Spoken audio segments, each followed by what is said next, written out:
There'll be a meeting of senior US personnel, of Ukrainians, and of NSA's national security advisors from Europe, including my national security advisor, to take things further forward. And have you spoken to President Trump yet about this peace plan personally?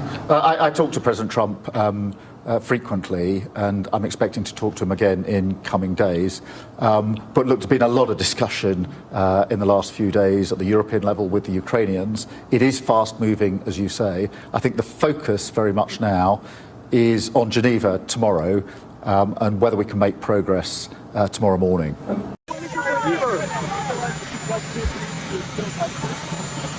Then he can continue.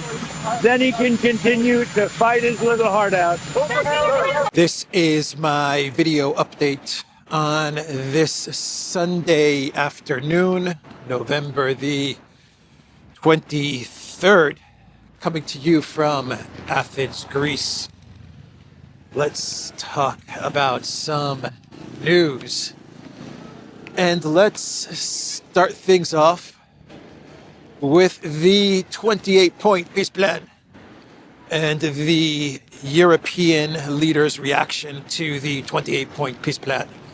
And before we get into it, please like this video, share this video, and if you like this channel, please subscribe to this channel.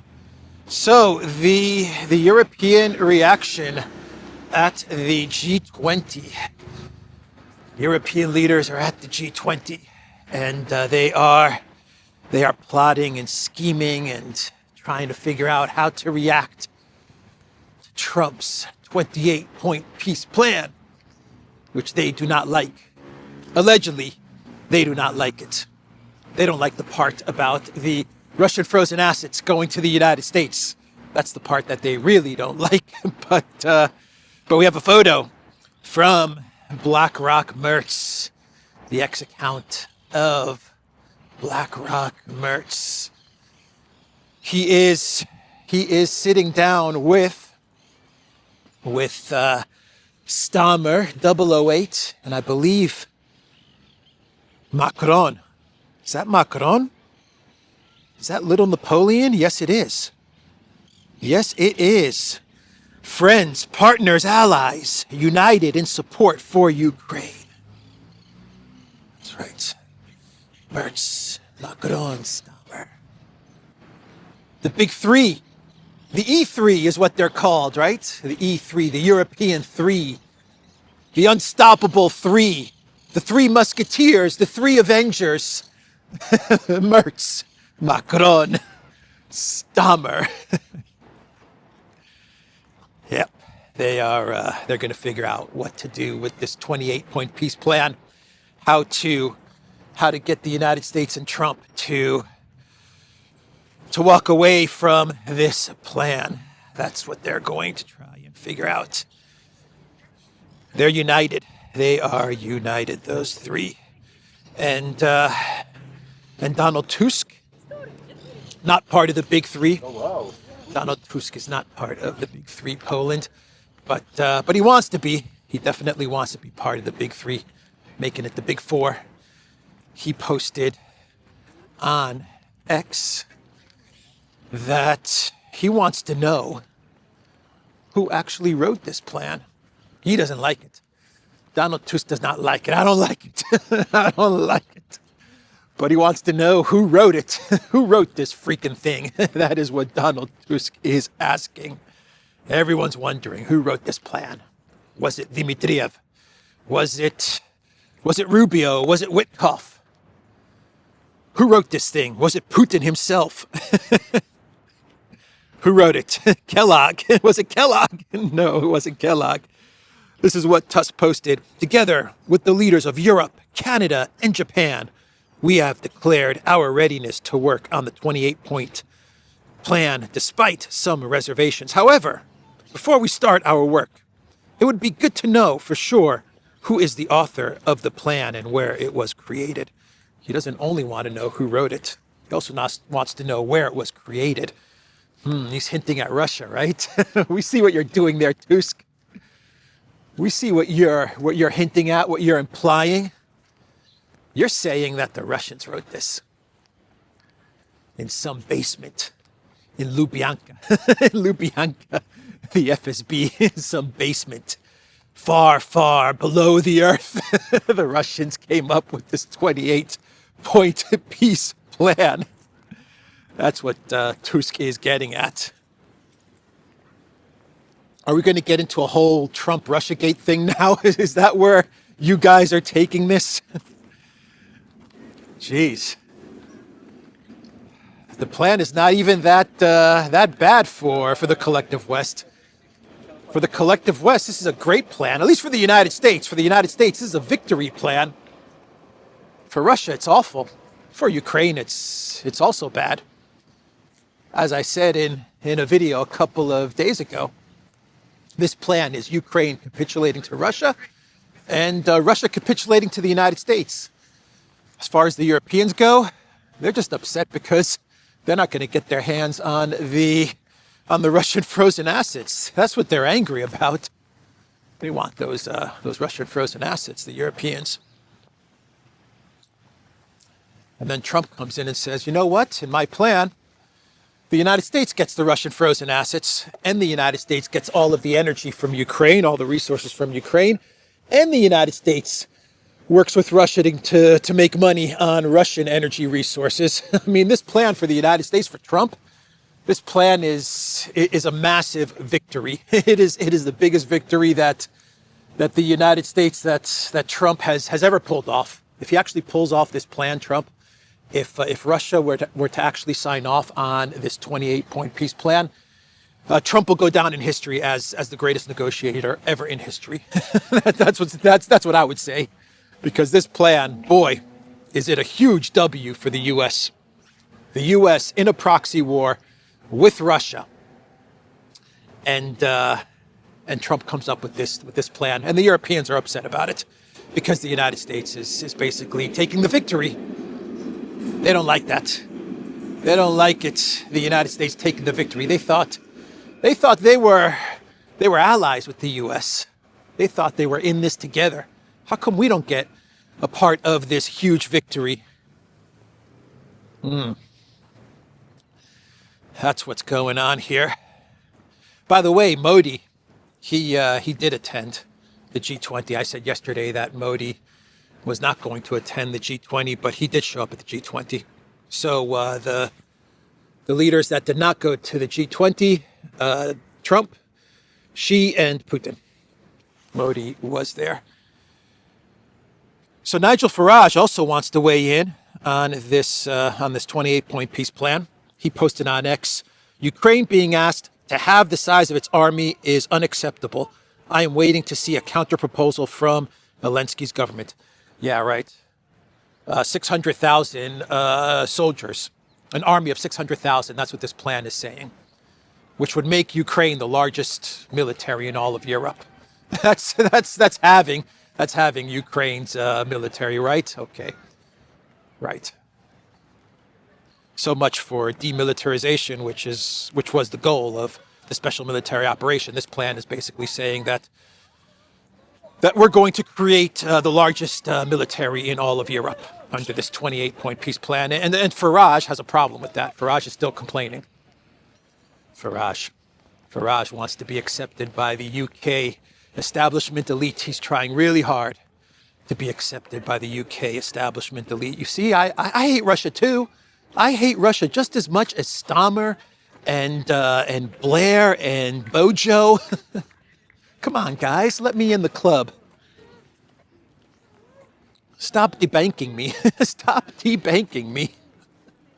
I want to be in the UK establishment club as well. So that is Farage. Oh boy. The panic, or the fake panic from the Europeans. Fico says this is a good plan. Fico says the plan is good and we need to get to a peace. So Fico is saying, let's just negotiate this and let's end this conflict. That is from the leader of Slovakia. Kellogg has reappeared many people believe that Kellogg was the man who leaked the 28-point peace plan to Axios and pissed off the Russians. I believe Witkoff actually posted on X. I think he deleted this post. It was a reply to someone. But Witkoff, when someone was saying who leaked this plan, how did this get out there? And Witkoff, he posted something along the lines of K, or it was leaked by K, or this is from K. And many people speculate that Witkoff was saying Kellogg. But I think that was deleted.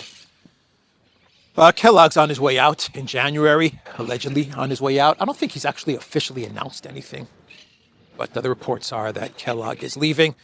He should have been fired publicly. He should have been publicly fired by Trump, given the information that he was giving Trump on the conflict in Ukraine. We're winning. Yeah, Ukraine is winning.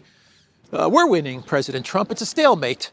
The 60 Russian soldiers in Kupiansk is just a cleanup operation now, and there's 300 soldiers in Pokrovsk. Everything's under control. So go ahead and place those bone-crushing sanctions. All is good. That was the information that Kellogg was giving Trump. So Trump should have canned him very publicly. That's what he should have done. But instead, we have rumors and speculation that Kellogg is on his way out. So he was speaking to Fox News. I believe Lara Trump was who he's speaking to on Fox News. The Trump family has shows now on Fox News, and she was interviewing Keith Kellogg, and Kellogg was kissing up to Trump, saying that he inherited this war. This was not his war.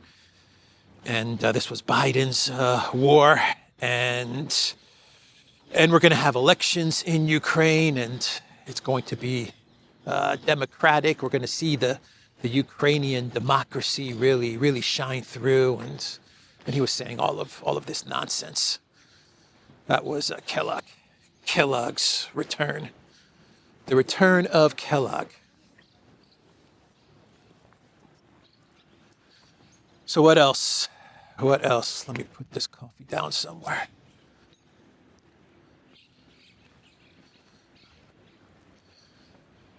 I forgot what the next topic is going to be.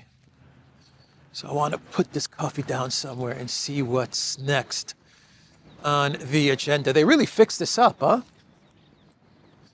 For the first time in maybe 10 years, this place has become nice. This street.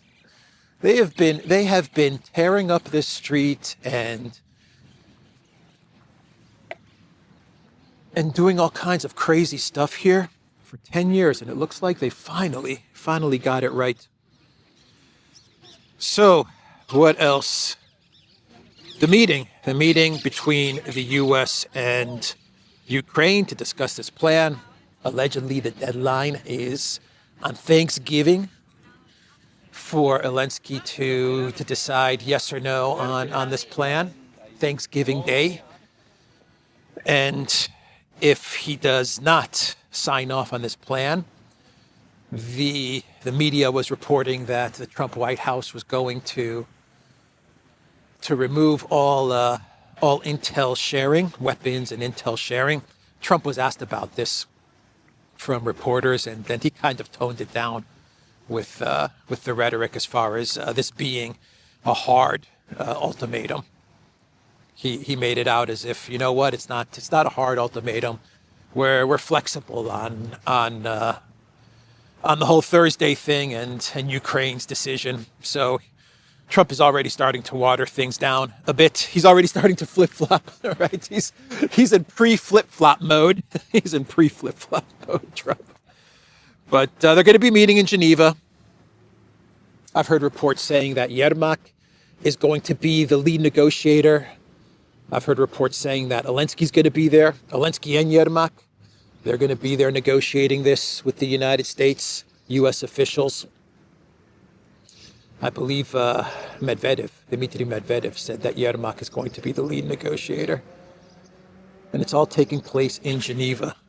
Ukraine and U.S. set for talks on Trump's plan to end war with Russia, according to the New York Times. Why is it taking place in Geneva, man? I don't understand that. How come they're not in Kiev, right? I mean, the United States pretty much owns Kiev. How come they just didn't fly to Kiev? Everyone goes to Kiev. Everyone is traveling to Kiev. How come the United States, the U.S. officials just do not go to Kiev to meet with Yermak and Zelensky? Why do they have to go to Geneva? Because the U.S. and the Europeans, they're coordinating all of this, man. That's why. That's why, man. Oh, boy. So, the Washington Post, they decided to chime in on all of this that is going on, all of this peace talk in Ukraine. They decided to weigh in. The outrage of peace in Ukraine is a better way to put it. Everyone is outraged at some sort of negotiation with Russia, some sort of peace with Russia. And the New York Times, they got David Ignatius to write an article with the title, "Zelensky may never have faced a more agonizing choice. U.S. officials tell me Trump's peace plan is flexible, but a painful decision lies at its core." The interesting part about reading a Washington Post article, especially an article from David Ignatius, is that you get the perspective of the three-letter agencies. So if you want to know what the three-letter agencies are thinking, or what they may be up to, or how they may be looking to sabotage something, then you turn to the Washington Post, and that'll give you the thinking, the plans of the three-letter agencies. So in this article, David Ignatius, he makes some pretty shocking revelations according to his sources. And one of the interesting points that he brings up is that Trump was motivated to put together this peace plan about a month ago because of the military situation. So Ignatius in the Washington Post admits that what's driving all of this is the fact that Ukraine is losing, the collapse of Ukraine on the front line. They also then say that Trump believes that Russia will be ready for a deal because Russia's economy is also in bad shape, and Putin doesn't want to fight for another 2 years. So they throw that in there as well, but forget about that. The real reason, they admit it, the real reason is Ukraine is losing the war, and that's what's pushed them to try and get this Minsk III kind of peace plan, to try and fool Russia into signing this stuff. And that's a big admission. That was a big admission in this article. Another thing that this article says is that instead of boots on the ground, instead of a coalition of the willing, European boots on the ground, if Russia signs this document, what the Trump White House will do, because Russia is against European NATO boots on the ground in Ukraine, Trump is going to show some flexibility. He is the negotiator in chief, right? And so he's going to show some flexibility, according to the Washington Post. And instead of NATO military in Ukraine to keep the peace, if this document is signed, what Trump will give Ukraine is Tomahawk missiles. That's going to be the compromise from the White House to Russia. Yeah, Russia's going to go for that, right? The whole war, the whole conflict started from the fear, the prospect of long-range missiles in Ukraine. So the agreement is going to be long-range missiles in Ukraine. Okay. Oh, it's ridiculous, man. It really is ridiculous. But that's what the WaPo is writing. That is what they are saying. They reveal that the document is modeled after the ceasefire in Gaza. They say that Turkey played a big part in putting together this this document, or at least in mediating between all the varying sides to come up with this document. So they're giving a lot of props to Turkey. And of course, Turkey has geopolitical interests to see this conflict end and to prevent Russia from moving towards Odessa. The last thing Turkey wants to see is Russia controlling the major part of the Black Sea, a big part of the Black Sea. So Turkey's going to do everything in their power to prevent Russia from doing that. So they would like to see this conflict wind down, and they would like to prevent Russia from taking Odessa. But anyway, the Washington Post is saying that Turkey has played their part, and it also talks about the amnesty clause in this document. It reveals that the amnesty clause, where the document grants amnesty for any financial crimes or anything like that has taken place in Project Ukraine, it says that everyone will have amnesty. So there will be no audits, no investigations, nothing. And this is in order to protect Zelensky and his clique. But I imagine it's also there to protect a whole lot of other very powerful people, right? Everyone's going to get amnesty. Anyway, the Washington Post reveals that the amnesty clause has nothing to do with Putin or war tribunals or anything like that. The amnesty clause is a clause that was put in place by Umerov, by the Ukrainians, in order to prevent any type of financial investigations. So basically, what the Washington Post is saying, that if this thing is signed, then all the money that was taken, that went through the washing machine, it's done. It's a done deal. There's going to be no investigations, nothing. Everyone's going to take their money, and they're going to be free to do with it as they wish, free to buy their football clubs and their mansions. So it reveals that as well. And what else does this document reveal? The Tomahawks, I said that, right? Yeah, the Tomahawks, I said that. Oh, it also talks about the buffer zone that's going to be created. There's going to be a buffer zone in Donetsk. This is what I've been saying for the past couple of days. That's exactly what the Washington Post is saying as well. Russia's going to get Donetsk, but it's really not going to get Donetsk. It's going to be the 20%, 25% is what the Washington Post puts it at. 25% of Donetsk, which is still under control of Ukraine. That's the number that they're putting. That part is going to be a demilitarized zone, and it's going to act as a buffer zone. And not only that, according to the Washington Post, the United States is going to build a security wall using the latest and greatest advanced technology. The remainder of Donetsk, not under Russian control, will be a neutral zone. The draft agreement calls on Ukraine to withdraw from the roughly 25% of Donetsk it now holds, meeting Russia's key demand to reassure Ukraine that it would be secure behind the ceasefire line. They use the word ceasefire. The U.S. draft agreement says this withdrawal zone should be demilitarized. In addition, the U.S. and its allies would help Ukraine build a security wall along the ceasefire using advanced technology. Does that not sound like a freeze? It's a freeze. It's a Minsk 3. Minsk 3, 2015, the Baltsevo moment.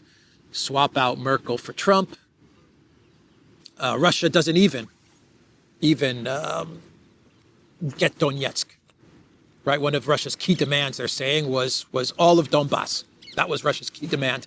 They don't even get that in this plan. They don't even get that. What happens is a security wall, a demilitarized zone, and a security wall. A freeze. So that's the Washington Post article. This is how the WaPo, and my guess would be this is how the three-letter agencies are are looking at this peace plan, or this is how they're hoping this peace plan will shake out. Or maybe this is their way of trying to influence Trump, or maybe even their way of trying to sabotage Trump. With the three-letter agencies, you never really know what they're up to, do you? You kind of get a sense of what they're up to, but you're not quite 100% sure. So I'm just trying to see if I have anything else to add to this analysis of the Washington Post. All right, that's it. We can move on. We can move on and talk about a statement that Steve Hanke made yesterday. He is a professor of applied economics at Johns Hopkins. He was also, I believe, in the Reagan White House, an FX and commodity trader. And what did he say about the corruption in Project Ukraine? He said the total amount of money pumped into Ukraine since 2022 is $360 billion. I estimate that corruption accounts for 15 to 30% of the total aid. That means 54 billion to 108 billion is lining the pockets of the corrupt. And under Trump's plan, you're looking at amnesty for 54 to 108 billion. No investigation, nothing. Everyone walks away with big time money in their pockets. Bags and bags of money. 54 billion to 108 billion. I would say it's more along the lines of 108 billion, because I would say the actual money that was pumped into Ukraine is much more than 360 billion. Rule of thumb is whatever the official number is. The rule of thumb is to double or triple it, right? So you're probably looking at 15 to 30% of money that went to corruption, of a total of 600 billion, 1 trillion. I don't know. I'm just throwing out numbers. This guy knows better than I do. He's a professor at Johns Hopkins. I'm just a guy with a camera walking around the streets of Athens. So let's talk about what the Washington Post is saying about Venezuela. They are saying that the White House is beginning their covert operations in Venezuela. They're super secret covert operations in Venezuela that the Washington Post is telling us about, because these operations are so secret that the WaPo is reporting about them. Anyway, the plan is that the three-letter agencies are going to start to move to remove Maduro from power. Maybe if they can remove Maduro from power, then we won't have some sort of military operation in Venezuela. And they're going to be dropping leaflets in Caracas as part of some psychological operations, some psych warfare to pressure Maduro. It's going to happen on his birthday as well. That sucks, man. You're going to be celebrating your birthday for Maduro, and the CIA drops leaflets saying Maduro must go. Hey, Maduro, you must go. By the way, happy birthday. Thanks, CIA. Maduro, you must leave now. We wish you a happy birthday. Yeah, so they're going to be doing that. And what else? And there's a no-fly zone now, or at least there's the United States issuing a no-fly for aircraft over Venezuela, because there's going to be military training in the region. So the U.S., according to Flight Radar 24, is issuing a security NOTAM for Venezuelan airspace. So that was issued yesterday, I believe. The 21st of November. This NOTAM over Venezuelan airspace was issued.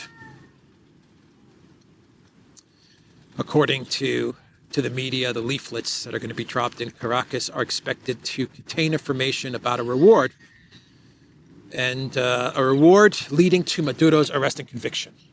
Information. They're going to provide information as to how you can collect the $50 million. Man, jeez. Can you imagine sitting at the birthday table of Maduro and you have the leaflet?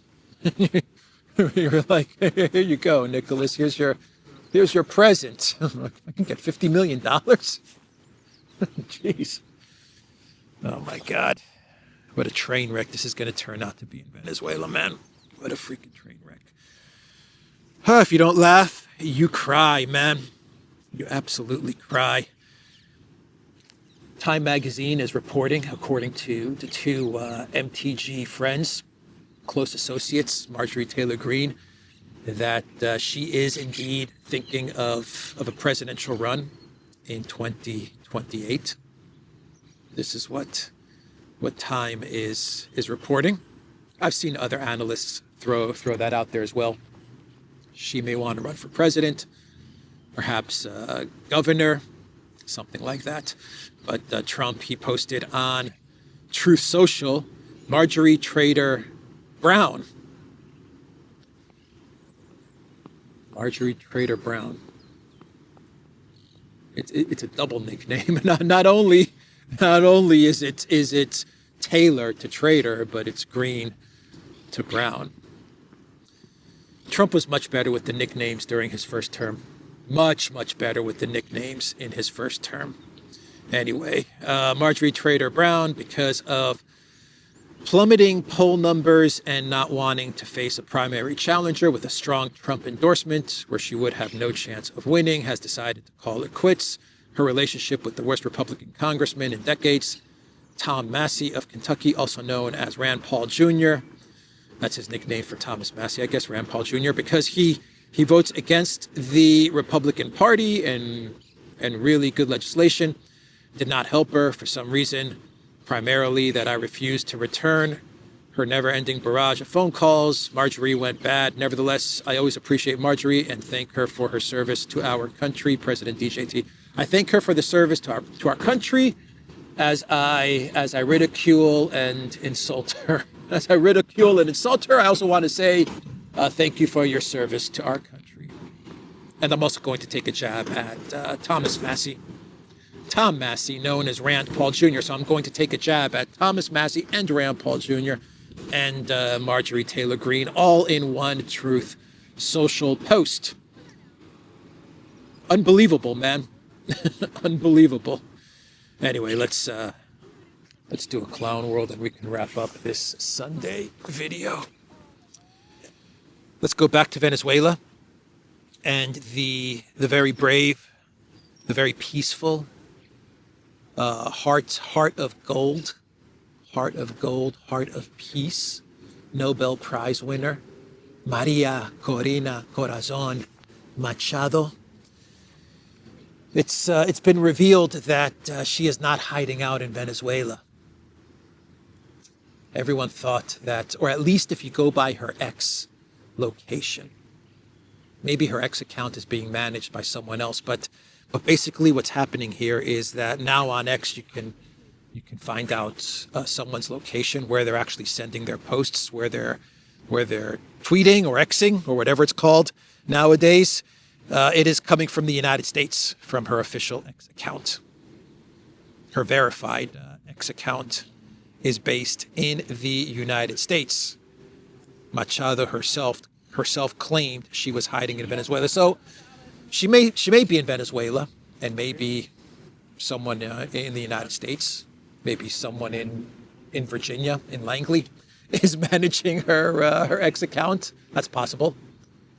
Or she could actually be in the United States and she could be faking it, that she's hiding out somewhere in Venezuela, because the story, the narrative of Maria Corina Corazon, peaceful, heart of peace, heart of gold, Machado, was that she is so brave, so courageous, that she is risking everything to be in Venezuela, to be close to her people, to be close to her country, as she tries to get regime change, as she tries to get the United States to attack Venezuela.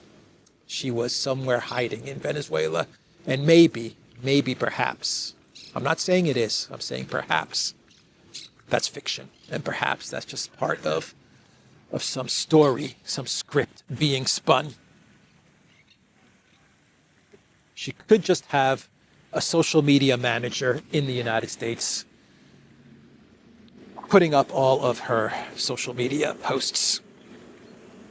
So that's Clown World number 1, and Clown World number 2 takes us to Denmark. And I talked about this about a month ago, a little over a month ago, actually, when I was in Yerevan, is when this story broke, that the leader of Denmark, very, very close to Zelensky, Mette Frederiksen, her and her husband, very, very good friends with Zelensky and Zelenskaya. And the reports were from some media in Denmark that Frederiksen's husband is working on a documentary, on a film on Zelensky, and he was using, I believe the story was that he was getting funding from the state, and that was the scandal. And it looks like the media in Denmark is pressing on with this story, trying to find out what is going on. The Danish Prime Minister and her husband, the media is saying that Bo Tengberg, husband of Frederiksen, who is making a film about Zelensky, using budget funds, using state budget funds, he's making the film, and the newspaper Extra Bladet reports that Tenberg hired an expensive lawyer to hide from the public the fact of using the budget funds. Journalists are trying to find out what will happen with the profit if the film turns out to be successful. What's going to happen with the profits from this film on Zelensky? I'll tell you what's going to happen. Amnesty. Everyone gets amnesty, man, according to Trump's peace plan. This reminds me of Married with Children. Love and Marriage, the fountain in Chicago, right? That's what this fountain reminds me of. Love and Marriage. So anyway, that's the scandal in Denmark, which is not going away because the media in Denmark, some of the media in Denmark, refuse to have it go away. Anyway, that is today's video. I will end things there. theduran.locals.com. We are on X. We are on Rumble. You can also find us on Telegram. And check out the Duran shop. Pick up some merch. I will see everyone tomorrow. Take care.